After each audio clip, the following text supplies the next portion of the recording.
Good morning and thank you for joining us on Africa This Morning. It is the 1st of April 2014. Let's start the bulletin with a look at the top stories.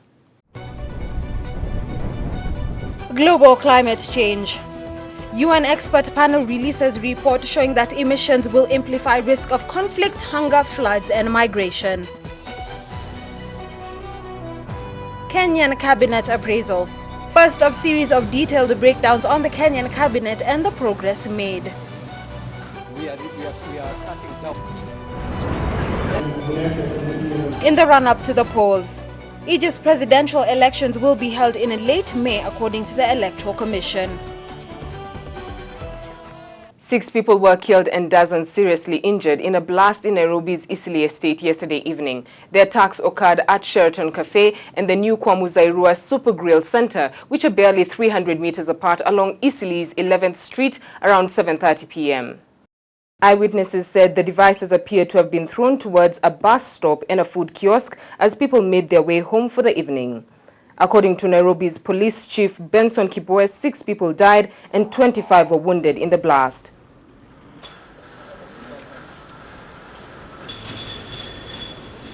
The explosion occurred in a neighborhood known for its large Somali population, sometimes called Kenya's Little Mogadishu. Most of those injured in the explosion were taken to Mother and Child Hospital, Guru Nanak Hospital and Kenyatta National Hospital, where 20 of the injured were admitted.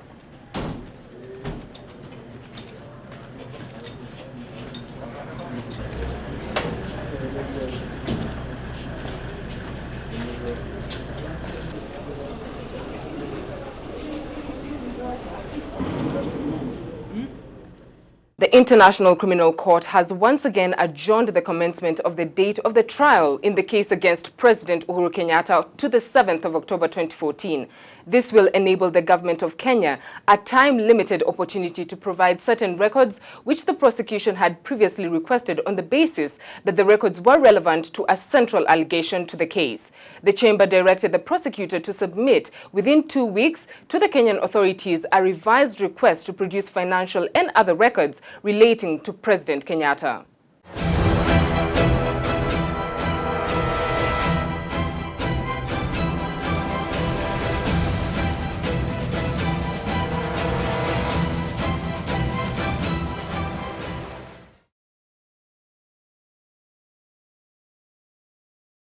On the 31st of March 2014, Trial Chamber 5B of the International Criminal Court adjourned the commencement date of the trial in the case against Uhuru Kenyatta to the 7th of October 2014. The purpose of the adjournment is to provide the government of Kenya with a further time-limited opportunity to provide to the prosecution access to certain records which the prosecution has previously requested on the basis that they are relevant to a central allegation to the case. In so doing, the chamber rejected the defense request to terminate the proceedings in this case, as well as the prosecution request to indefinitely suspend the proceedings pending compliance by the Kenyan government with its cooperation obligations. Soaring carbon emissions will amplify the risk of conflict, hunger, floods, and migration this century. This is according to the United Nations expert panel in a landmark report on the impact of climate change. The landmark report on the impact of climate change indicate that left unchecked, greenhouse gas emissions may cost trillions of dollars in damage to property and ecosystems and in bills for shoring up climate defenses. The report further said the impact of climate change was already being felt and would increase with every additional degree that temperatures rise. 30 years ago, the previous generation maybe was damaging our atmosphere, the earth, out of ignorance. Now, ignorance is no longer a good excuse. We know. Therefore, we have the information to make decisions and to act upon this information. The report indicates that rainfall patterns will be disrupted, resulting in a significantly higher flood risk, especially for Europe and Asia, and magnified drought risks will add to water stress in arid, heavily populated areas. Yields of staples such as wheat, rice and corn will be squeezed, just as the demand will soar because of population growth. Vulnerable plant and animal species, especially in fragile coral reefs and Arctic habitats, could be wiped out. Adding a further grim layer to the warning, the report said the most vulnerable ecosystems faced a potential tipping point that could pitch them into unstoppable decline. The danger could be substantially reduced, especially for those alive at the end of the century, if greenhouse gas emissions are cut swiftly. Even so, countries will have to shore up their defenses, for instance, by making water supplies, coastal areas, homes and transport more climate resilient. I think a sustained conversation will help people understand that opportunities for dealing effectively with climate change are opportunities for building more robust economies and more vibrant communities. Dealing with climate change should not be viewed as a deadweight loss to the economy. It should be viewed as ways to invest in innovation, creativity, and more vibrant future. Poor and tropical nations will be hit harder than rich countries in temperate zones. According to the UN report, many of the measures for adapting to climate change are easy and cheap. They include reducing water wastage, planting parks to ease heat buildup in cities, and preventing people from settling in places that are exposed to extreme weather events. Rwanda is preparing to mark the 20 years since the genocide that left at least 800,000 people killed within 3 months in 1994. But despite numerous challenges, Rwanda has come a long way to regain its lost glory, with its economic growth being one of the most promising in the East African region. The 3-month killing spree in 1994 by the majority Hutus targeted the minority Tutsis, but moderate Hutus were also caught in the wave of violence. Hundreds of thousands of Rwandans fled to refugee camps in neighboring countries. The refugee camps became overcrowded and disease outbreaks became rampant. Cholera spread through the refugee camps and many died there. Refugees from Rwanda swelled Tanzania's Benako refugee camp, making it the largest in the world at the time. More than 300,000 refugees changed the camp into a small city. By 1995, more than 30,000 prisoners were packed into Rwanda's jails, built to hold a fraction of that number. Some did not survive to plead their case. Up to 7 died each day, and in one incident, 22 were crushed to death. They were mainly Hutus awaiting trial for the massacre of hundreds of thousands of Tutsis and more moderate members of their own tribe. Thousands of genocide suspects later resorted to confessing their roles in the massacres in an attempt to avoid the death sentence. In 2003, Rwanda released 20,000 prisoners who confessed to involvement in the country's genocide, a move aimed at reducing pressure on overcrowded jails and unburdening a legal system swamped by genocide cases. Rwandan Prime Minister Bernard Makuza inaugurated one of 22 solidarity camps in Gashora, where around 2,500 former inmates spent time before they were released. Rwanda tried an estimated 2 million suspects through its Gashasha system of community courts. It is estimated that 65% of those were convicted. From East Africa to North Africa, Egypt's presidential election will be held in late May, the Electoral Commission announced on Sunday, finally setting dates for the crucial vote widely expected to be won by the country's former military chief who ousted the elected president last year. The vote will go for a second round in June if the first-placed candidate does not get a wide enough margin. The organizing committee, headed by Judge Anwar Al-Asi, did not say what this margin was during the news conference. The first round of voting for the president commences during the days of Monday 26th May and Tuesday 27th of May, starting at 8 a.m. and ending on 8 p.m. for both days. Voting is held in the polling stations decided upon by the High Electoral Committee as per the number of registered voters. Sisi, who deposed President Mohamed Morsi last July, has been riding on a wave of popular backing from supporters who see him as the man who can save Egypt from the crisis. His victory will restore a tradition of presidents from military backgrounds that Egypt had for all but 1 year since 1952. The Election Commission said the results are expected by 5th June, and if a second round is necessary, it will be held in mid-June. The main election committee announced the final results for the presidential election on Thursday, 26th June 2014. The result will be published in the national newspapers and the elected president will be informed.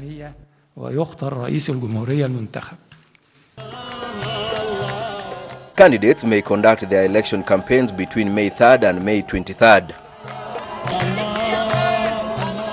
This time moving to East Africa, still on political matters, just days after the State of the Nation address by President Uhuru Kenyatta, the Kenyan cabinet has begun a week-long series of press briefings to address the progress of their ministries as the Jubilee government prepares to mark 1 year in office. Sam Gakunyi reports on what critics have called a cabinet PR offensive. After the State of the Nation address by President Uhuru Kenyatta, the executive is in a fresh offensive aimed at informing Kenyans on what the government has done 1 year since it assumed office, especially after the minority trashed the address. Cabinet secretaries in charge of industrialization and enterprise development, lands and housing, water and environment, and agriculture, livestock and fisheries were the first to brief the country on what they have achieved in office for the period they have been serving. The Ministry of Agriculture defended their only project to irrigate 1 million acres to cushion Kenyans against hunger. Will it be sustainable? We do intend to have this under production, and starting will be 10,000 acres, which is going to be put under maize. This responds to the cyclic food insecurity in respect of maize shortage that we have witnessed over time. The Ministry of Housing and Lands is planning to give out 1 million title deeds this year. To achieve that, they have mechanized ways to secure land tenure in the country, considering that land is an emotive issue. Principal Secretary Mariamu Elmawe downplayed the row between her ministry and the National Land Commission, saying the two institutions are working together. The ministry's constitution is not National Land Commission's constitution. It's every Kenyan's constitution. We do have to be the servants, and we do have to be the implementers. The cabinet secretaries say they are keen to ensure a directive by President Uhuru Kenyatta that 30% of all public tenders be set aside for youth, women and persons with disabilities is implemented. That commitment stands, and it's really important that things are being done. They may not be felt as you would like to see it. On her part, Environment Cabinet Secretary Judy Wahungu admitted that poachers are giving the government a hard time, but the war is not lost. What we're doing even as we speak is equipping our rangers with sophisticated equipment. We are also increasing the number of rangers on the ground. We are also looking in terms of our own institutions and our own personnel to see where we have weaknesses, particularly in the areas of counterintelligence. During the week, the other clusters of ministries will also give their press briefings on the progress they've made in the last 12 months. This resolution was arrived at when the cabinet secretaries met the president in a retreat in Nanyuki. Sam Gakunyi, Ebru Africa News, Nairobi, Kenya. As the country wakes up to the deadline of the new public service vehicle traffic rules in Kenya, only 7% of vehicles have so far been given a compliance certificate by the Motor Vehicle Inspectorate. The Inspectorate has witnessed an upsurge of operators seeking to comply after the government failed to extend the deadline. Public service vehicles lining up for inspection at the Motor Vehicle Inspection Workshop in Nairobi. Operators have spent hours here trying to beat the deadline imposed by the government as it moves to regulate the sector. So far, only 6,653 vehicles have been inspected out of a possible target of 100,000 vehicles. Director of the Motor Vehicle Inspection, Engineer Gerald Wangai, blames Matatu owners for the delay. They should have come early because since the regulations were gazetted in December, they were given 3 months. But they have not even been fitting the gadget until 2 weeks ago, and they started coming last week to get their compliance certificate. The public service vehicle operators are growing restless. From 3 in the morning. 3 in the morning. Though it seems to be taking long, at last, maybe to some fanikiwa. Despite the complaints, some are for the full implementation of the new rules, saying they will help curb road carnage. Hii process hatuwezi ona ikiwa mbaya. Kuweka hizo governor naona inazuia mambo. I don't mind the process because fitting the speed governors will help prevent most accidents. Complying with the rules will help a great deal in avoiding a rift between the police and the public service vehicles operators. Tuone kama tutasaidiana kufanya kazi. And now a transport crisis is looming after the High Court declined Monday to extend the deadline, which means matatus that have not complied with the new directives will not operate. Obesity is a lifestyle condition which means having too much body fat. It is different from being overweight, which means weighing too much. Both terms mean that a person's weight is greater than what is considered healthy for their height. Miriam Kanyugo finds out the risks emanating from obesity next in our weekly health segment.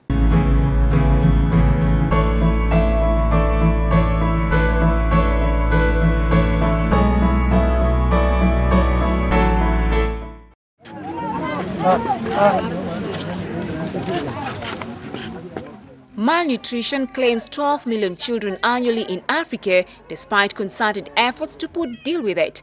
But more recently, a new health threat also dealing with food intake is being witnessed throughout the continent: obesity. Obesity occurs over time when a person takes more calories than they use. The balance between calories in and calories out differs for each person. Factors that might affect one's weight include their genetic makeup, overeating, eating high-fat foods and sugar, and not being physically active. With globalization, more processed foods have overtaken the natural foods our forefathers used to consume when there were low or few reports of obesity. And with the day-to-day busy schedules, more people are feeding on high sugars, high-starch foods and fats. Kuna cells zina consume your glucose. There are cells that consume that glucose and produce glycogen. Glycogen passes through the liver and is translated to energy, which is later stored in muscles ready for use. But with the modern digital lifestyle, the energy stays unused and later expires, where it's converted to fats that get stored at the lower abdomen and hands. In the quest for the right diet, there are healthy eating disciplines, since one's body requires only 10% of food intake per day, as Dr. Stewart explains. And very interesting is that whatever food you eat, the body only takes 10%. So what happens is that when you eat a lot, and again you eat the food that is not supposed to be eaten by man, you eventually become obese. And in this case, when you take a lot of fats, and I mean cholesterol, and you only get cholesterol from what? From animals, not plants. Our bodies have a hormone called leptin found in the liver, the gatekeeper of fat metabolism, monitoring how much energy an organism takes in. It surveys and maintains the energy balance in the body, regulating hunger and feelings of satiety. This hormone is produced by fat cells, and logically it would seem that those with more fat cells would produce more leptin, which would signal the body to eat less food and weight would normalize. In theory, yes, but it doesn't always occur, especially in those with damaged metabolisms or endocrine problems, which includes most overweight people. The problem is not in the production of leptin, but rather, studies show that the majority of overweight individuals who have difficulty losing weight have a leptin resistance, where the leptin is unable to produce its normal effects to stimulate weight loss. This leptin resistance is sensed as starvation, so multiple mechanisms are activated to increase fat stores rather than burn excess fat stores. High fructose sugar overload in the liver stops leptin from working. Eventually, the person consumes excess food, but the body thinks it is starving and tells the person to eat more and more, thus weight gain. Diseases associated with obesity include hypertension, arthritis, diabetes, stroke, some cancers like breast cancer, and coronary heart disease. There are, however, foods one can eat enabling them to control and manage obesity. These are high-fiber foods or wholemeal foods, fresh juices, fruits and vegetables, nuts, and legumes. Health advises that before one gets ready to mix vegetable salads with fruits, they ought to consult a nutritionist in order to avoid creating kidney stones that are created after mixing the two as salts. Just change the diet, it's plant-based, and make sure you eat more fruits and more vegetables. But don't mix the two.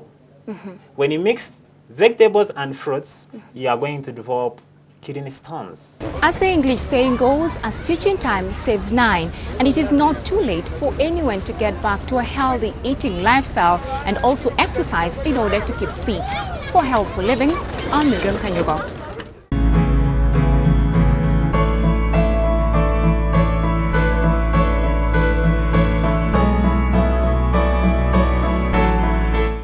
And with that, we come to the end of the Bulletin on Africa this morning. Join us next as we take a look at the conversations that will lead us through this April Fools on our segment on Trend.